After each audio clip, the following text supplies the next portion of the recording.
So I'm joined by Jason Bell and Ndamukong Suh. We're going to talk about the trades that have been made in the past few days in the NFL. The trade deadline was Tuesday, 9 o'clock UK time. Let's start with the huge one for the Indianapolis Colts. They trade for Sauce Gardner, one of the best cornerbacks in the NFL, now with the Indianapolis Colts from the New York Jets. Indianapolis gave up 2 first-round draft picks, 2026 and 2027. What did you think?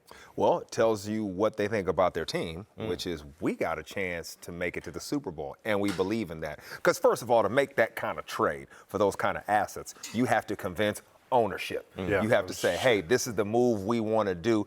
Does this make sense? The owner goes, are we in a winning window? Do you feel like this? Yes, we do. All right, let's make it happen. He allows you on defense to do so many more things because there are games where he's just going to have to match up and take away a top receiver. And if he can do that, it allows you to play differently on defense. Does it tell us something about what the Colts think about their quarterback, Daniel Jones? Without question, I think they believe in him, and even if they don't, which I'm going to say they absolutely believe in Daniel Jones, but they have a great backup who was a first-round pick. And in addition to that, Jay Bell brings up ownership.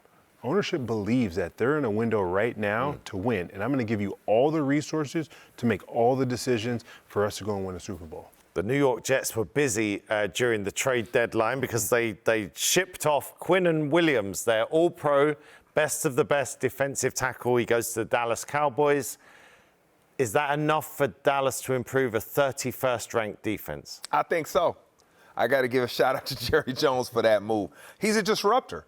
Dude can play, right? And I think the way he goes about his business will work in this Dallas defense. Now, luckily, I got an expert next to me who can break this down. Yeah, absolutely. But when I look at his game, I feel like he will disrupt an attack, and that's something that Dallas does on defense. They like to shoot the gaps, and that's what he does well. No question. I think it was done in a perfect time. Again, kudos to Jerry for making that decision because, one, they're on a bye week. Even though they're 0-1 on the bye week, because of Jay Bell, ultimately, they find ways they can get him sped up with terminology, all those different pieces.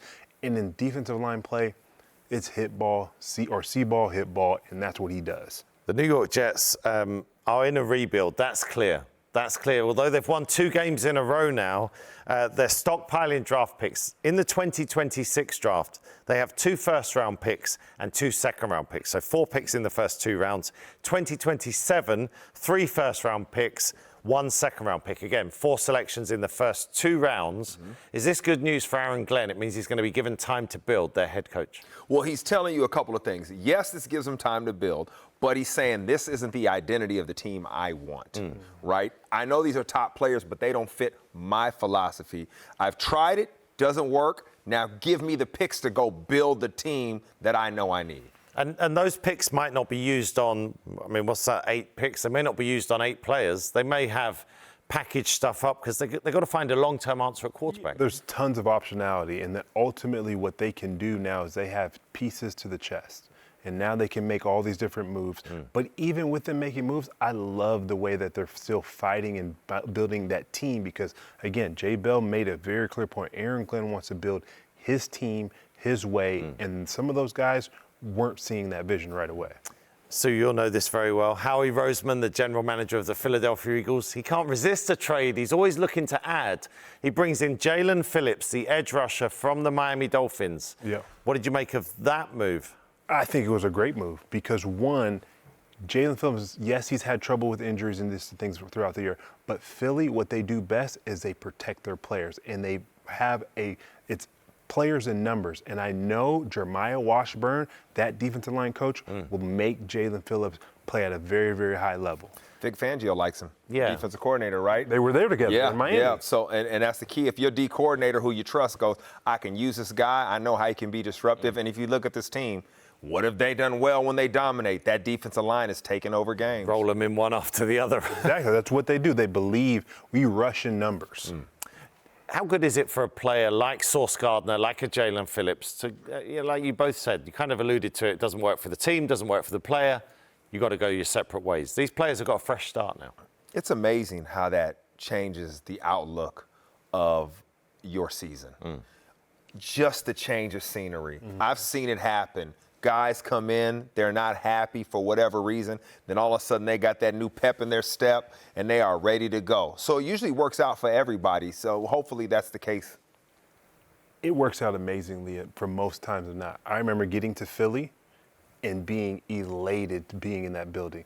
Jalen Phillips earlier on, as soon as that trade happened, he got there after the first day, he was elated. And it brings a fresh breath of fresh air to you as a human, but not only to that team, saying, well, look at this great player we just added, and we're already at a high level.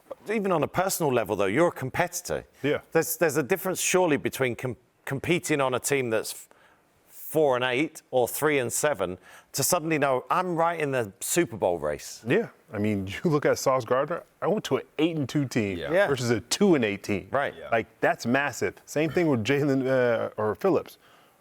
I mean, 2-8. I mean, and now I'm on a team that has an opportunity who just came off a Super Bowl, got all the pieces. I'm adding something to the defense. That's huge. It makes you fall in line a little bit. Yeah, It's like, true. hey, what do I got to do to keep winning? Right. Not what do I need to do for me? Yeah. Let's talk about this wide open season. Week 10 in the NFL. We're into the second half of the campaign now. The race to Super Bowl 60. Is there a best team in football? Sue, who is the best team in the NFL? That's a tough question. I mean, as you said, it's wide open, but if I had to pick two teams that are going to meet in the Super Bowl at this moment, I would say the Patriots are right there. And then on the NFC side of things, I mean, it's a toss-up between LA and Seattle. Sue, Oh, Bell. my gosh, this is so tough. It's tough, right? Because there are so many teams you could make a case for. I like Seattle right now. I like Seattle. I like Seattle, but I don't think you're completely convinced by I'm the not Seahawks. convinced. I liked what I saw today. Y'all gonna hate my best but team. ultimately, are their wins all quality wins? I'm still rolling with Kansas City. Yeah. Wow. I think they're gonna get hot. I don't doubt that. I just see enough. Is that, again, you build up trust. You build up trust in Andy Reid, you build up trust in Patrick Mahomes, and they've been there. They're trying to get to a fourth straight Super Bowl. I don't even want to feel like this. I don't even want to feel like this. But it just wouldn't surprise me. Yeah. It just wouldn't surprise me. I see other things that other teams I really like, but it's so competitive. Things got to shake out. And I'm just like, where's my trusty pair of socks, man? They never smell bad. Well, and They're just always clean. Put them socks on. Sue, we're talking the AFC. Well, obviously, the Colts are 8-2. New England are 8-2. Denver. It feels like it's like the whole Peyton Manning, Tom Brady. I mean, Denver. I love Denver. At 8-2. Are they a dark horse for you? No question. They are an elite team. One, because they have an amazing defense. Yeah? You got faith in Bo Nix like that? I didn't say that. I did not say that. I don't know what quarterback you ever think I like. Bo Nix will not be that one. That is true. But they have an amazing defense. Their head coach, though, is that offense. Yeah, he's special. Sean Payton has a way to win games, and that's what they've been showing you throughout this team, or throughout this season. They found ways to win. Yeah. We have established the fact that this race to Super Bowl 60 is going to be wide open. Buckle up and enjoy the ride. I reserve the right to change my opinion tomorrow.